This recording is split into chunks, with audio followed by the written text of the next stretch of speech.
لیکن جب انہوں نے ان کے ساتھ متھے مارنے سٹارٹ کر دیے، بنی خزاع اور بنی قزاع قبیلے جو تھے، ان میں سے ایک قبیلہ ساتھ ایک ٹائم میں ایک، دوسرے ٹائم میں دوسرا، وہ ساتھ ملا اور انہوں نے بنی جرہم کو یہاں سے نکال باہر پھینک کیا، اور بنی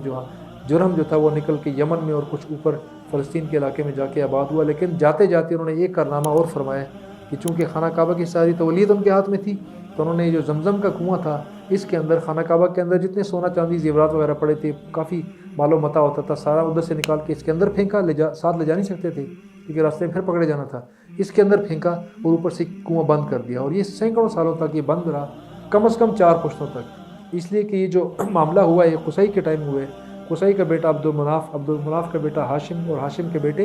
عبد المطلب کے ٹائم میں ونس ہی was father of at least one son, اس لیے کہ زبیر بن حارث جو ان کے بیٹے تھے، وہ ایلڈسٹ سن، ان کے ساتھ مل کے عبد المطلب نے دوبارہ اس خواب کی صورت میں 3 دن لگاتار ان کو خواب آتا رہا، ان کو نشاندہی کی گئی، اور اس کا تذکرہ میں بعد میں عبد المطلب کے تذکرے میں کروں گا۔ دوبارہ سے انہوں نے اس کنویں کو دوبارہ سے کھودا اور وہاں سے پانی نکلا، and then it started again. تو یہ درمیان میں تقریباً 4 پشتوں تک، رفلی یو کین سے تقریباً 125 150 سال تک خانہ کعبہ کے آس پاس زمزم کا پانی موجود